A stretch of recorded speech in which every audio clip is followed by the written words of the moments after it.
Bienvenue sur Africa 24 dans cette nouvelle édition du Non-Stop Info. Voici les titres de l'actualité. Démission du président Jacob Zuma en Afrique du Sud.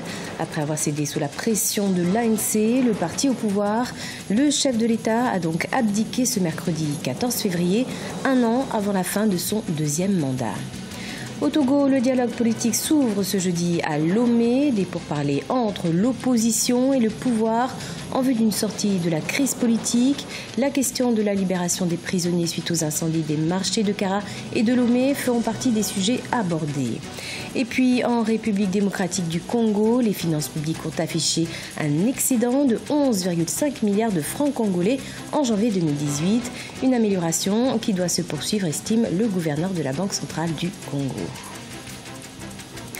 C'est officiel, le président sud-africain Jacob Zuma a donné sa démission ce mercredi 14 février. Une décision qui arrive 2 jours après l'ultimatum de l'ANC qui exigeait son abdication. Impliqué dans plusieurs affaires de corruption, le chef de l'État quitte donc le pouvoir avec effet immédiat. On fait le point avec Zahra Mohamed Motourou. Le président Jacob Zuma quitte ses fonctions. Il évite de justesse un nouveau vote de défiance contre lui au Parlement.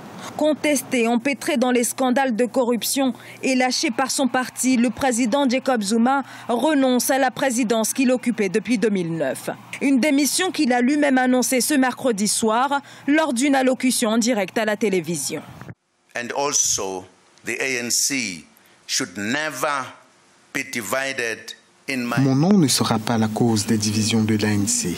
Je viens donc de prendre la décision de renoncer à ma fonction de président de la République avec effet immédiat. Après des semaines de tractations et de réunions, tout s'est précipité ce lundi à l'issue d'une réunion marathon où le conseil exécutif de l'ANC, son parti, a ordonné au président Jacob Zuma de démissionner alors que son mandat prend fin en 2019. Une démission capitale pour l'ANC qui tente de redorer son image écornée par les luttes intestines et par les frasques du chef de l'État fragilisé par les accusations de corruption. Entre 2014 et 2016, l'ANC a perdu 16 millions d'électeurs. Et pour les ténors du parti, le départ du président Jacob Zuma pourrait permettre d'éviter la débâcle aux prochaines élections. Il était le seul à être dans cet aveuglement, à ne pas voir effectivement qu'il était dans l'erreur et qu'il souillait au fond la réputation de l'Afrique du Sud. L'ANC a fini par apparaître comme un parti affairiste sans âme et que donc il fallait à tout prix stopper non seulement l'hémorragie des cadres, mais aussi le ternissement de l'image de l'ANC comme telle. Conformément à la Constitution, il revient désormais à Cyril Ramaphosa, qui occupe la fonction de vice-président de la République, de remplacer le président Jacob Zuma. Le Parlement dispose de 30 jours pour l'élire formellement à ce poste. Cyril Ramaphosa, qui assurera alors l'intérim jusqu'aux élections de 2019. Également dans l'actualité, le chef de l'opposition zimbabwéen Morgan Tsvangirai est décédé d'un cancer du côlon ce mercredi 14 février à Johannesburg, en Afrique du Sud. Après avoir brigué à 3 reprises la présidence du Zimbabwe, le chef du mouvement pour un changement démocratique était devenu l'adversaire historique du régime de l'ancien président Robert Mugabe. Un positionnement qui lui a d'ailleurs valu de nombreux procès et séjours en prison. Morgan Tsvangirai prévoyait une dernière tentative cette année contre le président par intérim Emmerson Mnangagwa qui a succédé à Robert Mugabe après sa démission en novembre 2017. Il s'est éteint à l'âge de 65 ans. Au Togo, ouverture du dialogue ce jeudi 15 février, après plusieurs mois de manifestations. Objectif, aboutir à des réformes inclusives sur le plan politique pour renforcer les institutions et la démocratie. Les partis de l'opposition et la majorité au pouvoir se disent optimistes pour aboutir à des conclusions consensuelles. Un sujet d'Ibrahima Diomaba.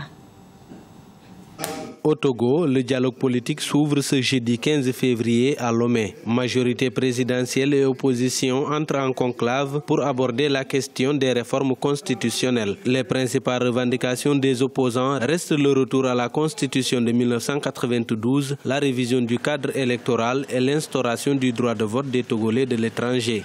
J'espère que ce dialogue va régler définitivement la crise togolaise. Vous savez, depuis on a eu au moins 26 dialogues, depuis le début du vent de l'Est, comme on a dit, et ça n'a jamais réglé aucun problème. J'espère que ce dialogue sera le dernier qui va régler deux problèmes. Le problème des réformes, d'abord le problème de la réforme constitutionnelle, qui est une épine dans les pieds des Togolais, et qui va aussi régler le problème de l'amélioration du cadre électoral, avec que ce soit des modifications en termes sur le code électoral, la composition de la CENI, peut-être même la Cour constitutionnelle, pour qu'on puisse prendre tous ces problèmes-là, qu'on les règle une fois de bon. Après plusieurs mois de manifestations dans la rue à travers le Togo, la communauté économique des États de l'Afrique de l'Ouest et l'Union africaine se sont impliqués dans la recherche de solutions. La médiation de la CEDEAO a abouti à la convocation de ce dialogue. Le gouvernement espère en sortir des réformes consensuelles.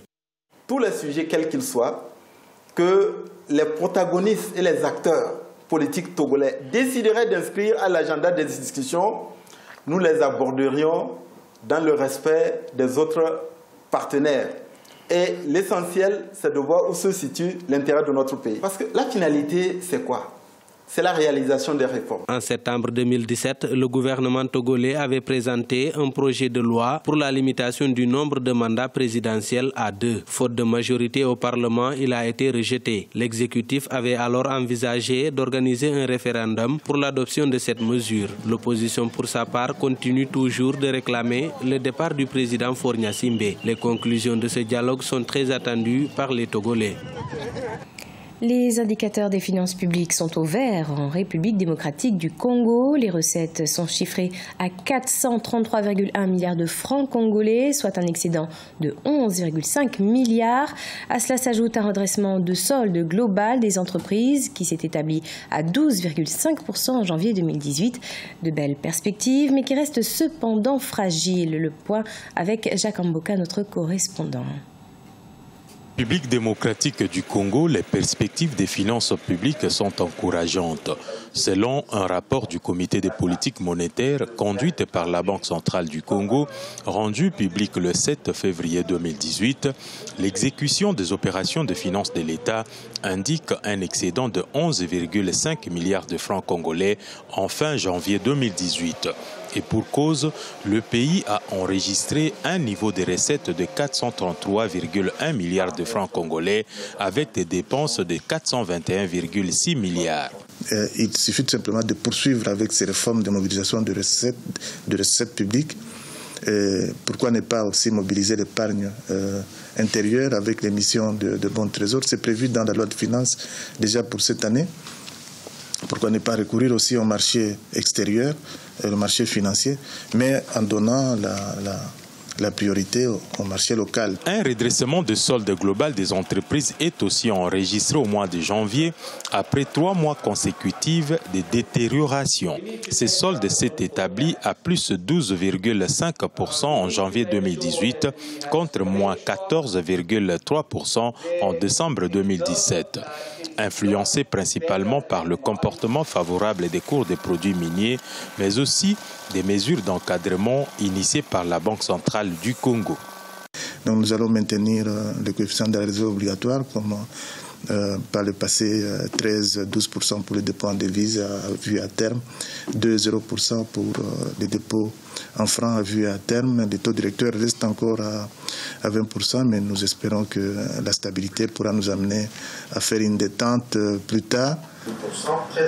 Le pays enregistre un accroissement de 4,7 millions de dollars de réserves d'échange qui s'établissent à 863,42 millions de dollars en fin janvier, correspondant à 3,63 semaines d'importation de biens et services sur ressources propres. Les finances publiques, fruits des réformes économiques engagées, sont en train de se consolider progressivement. Bon nombre d'analystes estiment par ailleurs que les efforts fournis peuvent être affectés face à un environnement politique crispé dans le pays. En Angleterre, l'un des portraits de la princesse Tutu, peint par l'artiste nigérian Ben Enwowu, a été retrouvé dans un appartement à Londres, considéré comme la version africaine du Mona Lisa de Da Vinci. L'œuvre va être mise aux enchères et pourrait rapporter près de 300 000 livres. Les explications, Sharon Kamara.